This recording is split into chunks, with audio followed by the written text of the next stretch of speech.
విశ్వాసులమైన మన మీద ఇప్పుడు దాడి జరుగుతూ ఉంది. భయము అనే దాడి జరుగుతూ ఉంది. అపవాది మన మీద దాడి చేస్తూ ఉన్నాడు. అయితే మన మీద ఎదురవుతున్న దాడుల కన్నా మన దేవుడు గొప్పవాడు, బలవంతుడు. కాబట్టి ఈ సత్యాన్ని మనం తెలుసుకోవాలి. తెలుసుకొని మన ఆధ్యాత్మిక జీవితంలో మనం శత్రువుని ఎలా ఎదుర్కోవాలో, మన జీవితంలో మనము పోరాటాలని ఎలా ఎదుర్కోవాలో, బాధలను ఎలా ఎదుర్కోవాలో, భగవంతుణ్ణి ఎలా ఎదుర్కోవాలో దేవుని వాక్యం చాలా స్పష్టంగా మనకు తెలియజేస్తూ ఉంది. విశ్వాసులమైన మనము ఆ వార్తలు విని, ఈ పరిస్థితులు చూస్తూ, మన చుట్టుపక్కల జరుగుతున్న సంఘటనలను చూసి భయపడుతున్న మాట వాస్తవమే. కానీ దేవుని వాక్యం సెలవిస్తూ ఉంది. మనకు వాక్యమే ఆధారము.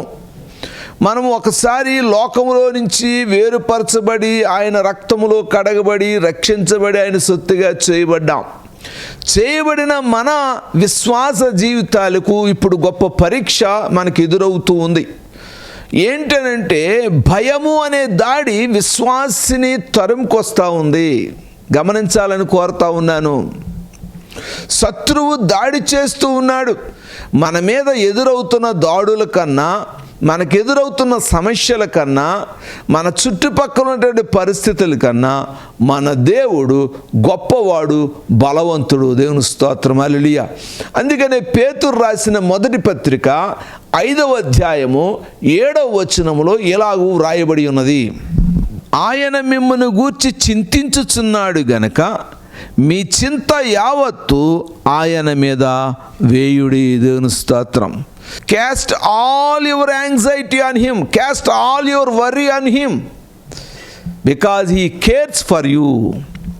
నీ చింత యావత్తు ఆయన మీద వేయి. ఎందుకంటే ఆయన మనలను గూర్చి చింతించుచున్నాడు. సాధారణంగా విశ్వాస జీవితంలో అనేకమైన ఇబ్బందులు ఎదురవుతూ ఉంటాయి, అనేక సమస్యలు ఎదురవుతూ ఉంటాయి, అనేకమైన పోరాటాలు ఎదురవుతూ ఉంటాయి, అనేకమైనటువంటి హింసలు, పరీక్షలు మనకు ఎదురవుతూ ఉంటాయి. మనకు ఎదురవుతున్న సమస్యలు, మనకు ఎదురవుతున్న పరీక్షలు, కష్టము, శ్రమ, ఇటువంటి పరిస్థితులు మనకు ఎదురవుతున్నప్పుడు మనం ఏమవుతామంటే ఒత్తిడికి లోనవుతాం. ఎప్పుడైతే ఒత్తిడికి లోనవుతామో మనలో చింత ప్రారంభమవుతుంది. ఎప్పుడైతే చింత ఎక్కువైపోయిందో మనం ఆందోళనకు గురవుతాం. ఎప్పుడైతే ఆందోళనకు గురవుతామో మనం భయపడిపోతాం.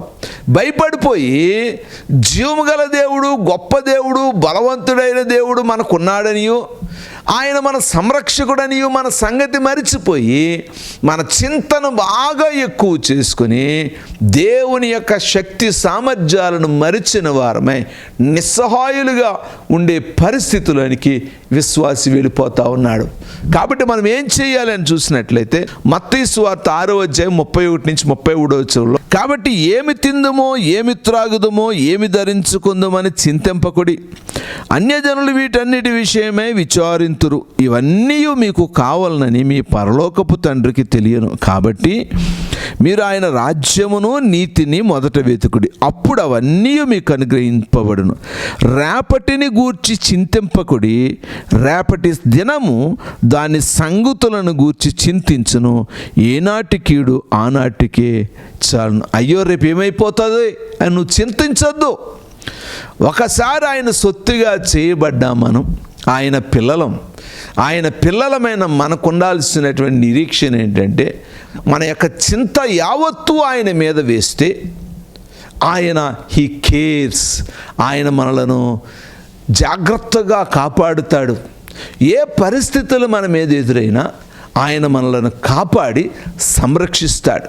కాబట్టి ఈ సత్యాన్ని మనం మరిచిపోవద్దని మరలా నేను మీకు చెప్తా ఉన్నాను. నీకు ఎన్ని ఇబ్బందులు ఎక్కువైనా, ఎన్ని సమస్యలు ఎక్కువైనా, ఎటువంటి కరోనా వైరస్ భయం నిన్ను వెంటాడినా, లేకపోతే ఆ వ్యాధే వచ్చింది, ఆ తగిలే వచ్చింది, లేకపోతే దానికి మించినదేదో నిన్ను భయపెడుతూ ఉన్నప్పుడు నువ్వు ఒత్తిడికి లోనై నీ చింత చేసుకుని నీ యొక్క ఆందోళనకు గురై ప్రభు యొక్క శక్తి సామర్థ్యాల్ని మరిచిపోవద్దు.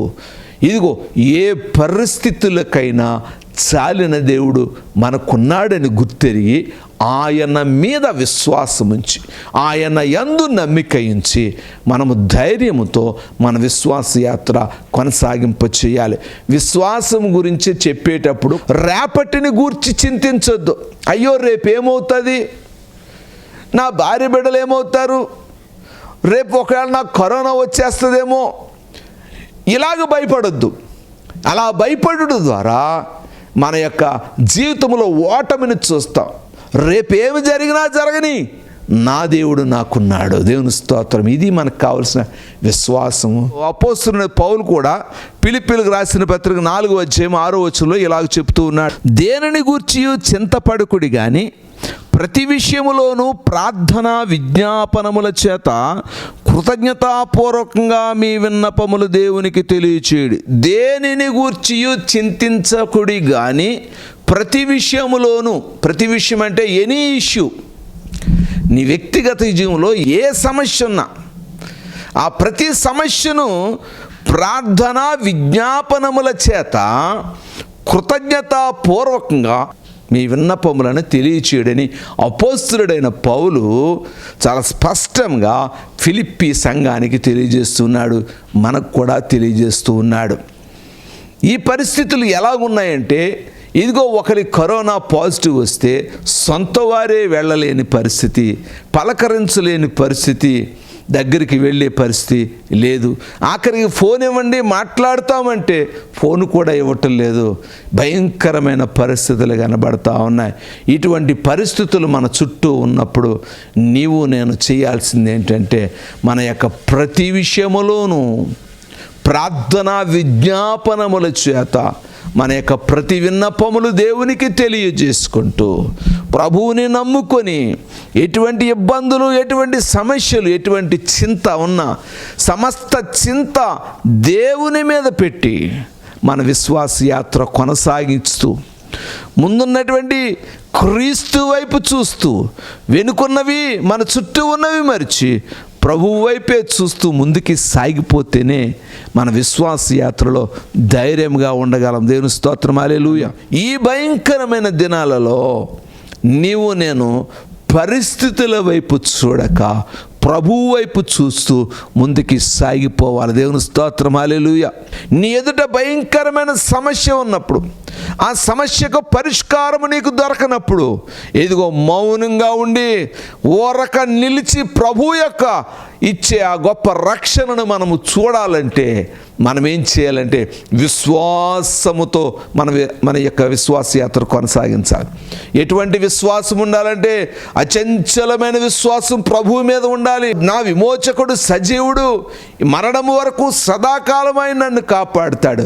ఒకవేళ ప్రభువు నన్ను తీసుకెళ్ళటం ఆయన చిత్తమైతే ఆయన నిత్య మహిమలోనికి నేను వెళ్తానని నిరీక్షణ మనకుండా, నీకు ఎటువంటి చింత ఉన్నా, నీకు ఎటువంటి ఆందోళన ఉన్నా, నీకు ఎటువంటి భయం ఉన్నా, వీటన్నిటిని బట్టి నువ్వు కృంగిపోయి నీ దేవుడు గొప్పవాడు బలవంతుడన్న సంగతిని గనక మరిచిపోతే నీవు ఓడిపోతావు. నీవు ప్రభు యొక్క శక్తిని చూడలేవు. కాబట్టి ఎటువంటి చింత నీకున్నా సమస్త చింత దేవుని మీద వేయి. దేవుని వాక్యాలను ధ్యానం చేయి. దేవుని మీద నీ భారాన్ని వేయి. దేవుని మీద నీ కుటుంబం భారాన్ని వేయి. దేవుని మీద నీ పిల్లల భవిష్యత్తును పెట్టు. నీ కనుచూపు మేరలో నీకేమీ కనబట్టలేదు, అయినా ప్రభువుని నమ్ము. దేవుని స్తోత్రం. నేను మరలా జ్ఞాపకం చేస్తూ ఉన్నాను, దేవుడు ఎందుకు ఇశ్రాయేలును ఆ సముద్రము దగ్గరికి తీసుకెళ్ళాడు దేవునికి తెలుసు. నిర్గమాకాండం 14:1-2 చదువుతున్నాను.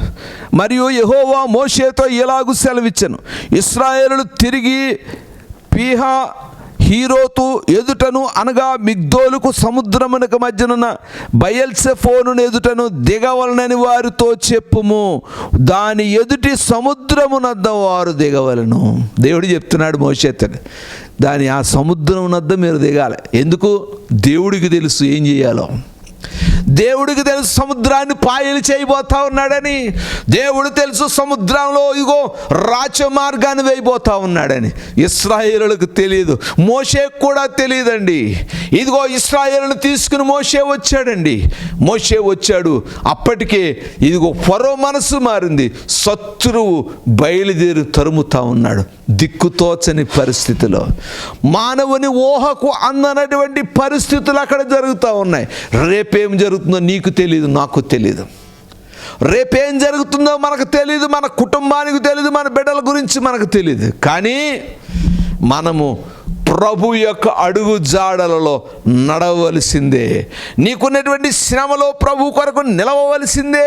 ఈ భూమి మీద మానవులమైన మనము మన ఆయుష్ కొంచెమే అని గుర్తిరిగి, ఈ కొంచెం ఆయుష్లో కూడా ప్రభువు మహాకృప చేత మనం రక్షించబడ్డాం గనుక, రక్షించబడిన మనము మన సమస్త చింత యావత్తు దేవుని మీద వేసి విశ్వాసముతో ధైర్యముతో మన విశ్వాసయాత్ర కొనసాగింప చేయాలి. ఇశ్రాయేలుకి అక్కడ సమస్య భయంకరం, కానీ సముద్రాన్ని 2 పాయలు చేశాడు.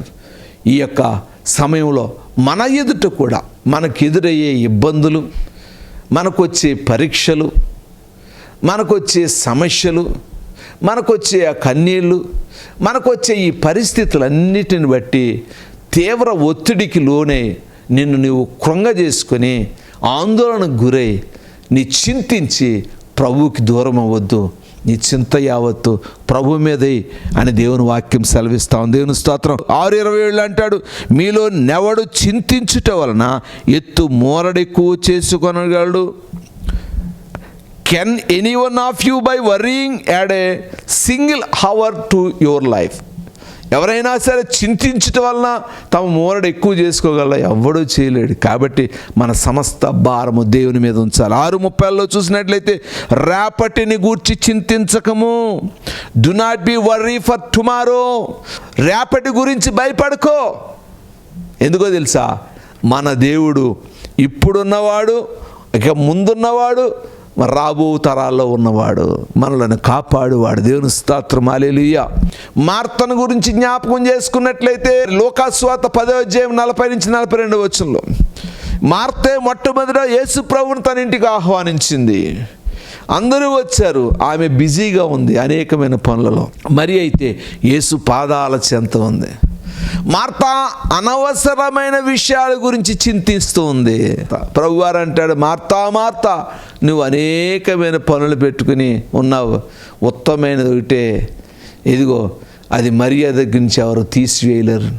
కాబట్టి పనులు కావాలి, ఉద్యోగం కావాలి, కుటుంబం కావాలి, అన్నీ కావాలండి, ఇవన్నీ ఇంపార్టెంటే. కానీ నీవు నేను యేసు పాదాల చెంత పడటం అనేది చాలా ప్రాముఖ్యం. అటువంటి అనుభవం నీకు నాకు ఉన్నదా లేదా? ఇదిగో నిన్ను రక్షించిన దేవుడు, నన్ను రక్షించిన దేవుడు, ఆయన నీకు కనబడటం లేదు, కానీ ఆయన దూతలను నీకు చుట్టుగా నాకు చుట్టుగా కాపుదలగా ఇచ్చాడు. దేవుని స్తోత్రం. కాబట్టి మన ప్రతి చింత ఆయన మీద వేసి ముందుకు సాగిపోవాలి. ఏ పరిస్థితులు నా జీవితాల్లో సంభవించినా మన ప్రతి చింత ఆయన మీద వేసి, ఆయన మీద మన భారము వేసినట్లయితే ఆయన అంటాడు, నీ చింత యావత్తు నా మీద వేయుడి, because he cares for you. ఆయన నిన్ను కాపుదలిస్తాడు, ఆయన్ని క్షమిస్తాడని దేవుని వాక్యం సెలవిస్తాడు. ఆయన మిమ్మును గూర్చి, మనలను గూర్చి చింతించున్నాడు. కాబట్టి మన యొక్క సమస్త చింత ఆయన మీద వేద్దామండి. మరలా చెప్తా ఉన్నాను, ఏ పరిస్థితులు నీ చుట్టూ ఉన్నా, ఇంతకంటే భయంకరమైన పరిస్థితులు రాబోతాయేమో మనకు తెలియదు, ఇంతకంటే భయంకరమైన వ్యాధులు రాబోతాయేమో మనకు తెలియదు, ఈ ప్రాంతాల్లో యుద్ధాలు జరుగుతాయేమో మనకు తెలియదు, అంత్య దినములలో దేవుని గురించిన లేఖనముల నెరవేర్పులు జరుగుతూ ఉన్నాయి. ఇదిగో దేవుడు జల్లెడ పడుతూ ఉన్నాడు. ఈ జల్లెడ పడుతున్నప్పుడు నిలవబలగని వాడు ఎవరూ లేరు. ప్రభు ఉగ్రతకు తాళజాలగలిగిన వాడెవడండి? ఆయన స్వరము లేళ్లను వేనజేయును, దేవదారు మ్రానులను వంగజేసే ఆయన స్వరము. ఆయన పర్వతముల మీద కాలు ఉంచగా పిండైపోతాయి. ఇదిగో ఆయన యొక్క స్వరము ఉరుము వలె ఉంటుంది. ఆయన ఉగ్రత పెళ్ళిన భూమి మీద దిగి వస్తే ఎవరు నిలవగలడండి?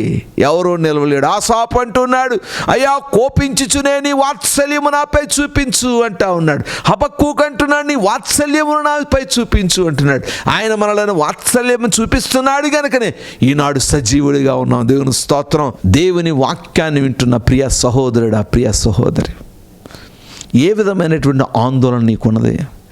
ఏ విధమైనటువంటి ఒత్తిడి నీకుంది? ఎందుకు కన్నీళ్ళు విడుస్తూ ఉన్నావు? దేనికి నీవు కన్నీళ్ళు విడుస్తున్నావు? ఏ పరిస్థితి నీ జీవితంలో సంభవించి దానికి కారణంగా నువ్వు కన్నీళ్ళు విడుస్తున్నావా? తీవ్ర ఒత్తిడికి లొంగి నీవు ప్రభువుకు దూరం అవుతున్నావా? చింతించుట వలన మనం మూరడు ఎక్కువ చేసుకోలేం. దేవుని వాక్యం సెలవిస్తూ ఉంది, మీ తల వెంట్రుకలన్నీ లెక్కింపబడి ఉన్నవి. మీరు భయపడనక్కన పని లేదు. మీ తల వెంట్రుకలన్నీ లెక్కింపబడి, మీరు దేనికి భయపడవలనో నేను తెలియజేసేదను. దేహమును చంపిన తర్వాత్మను నరకములో పడద్రోయ శక్తి గలవాడే నాకు మాత్రమే భయపడు గాని దేహమును చంపువానికి భయపడకూడని దేవుని వాక్యం సెలవిస్తాను.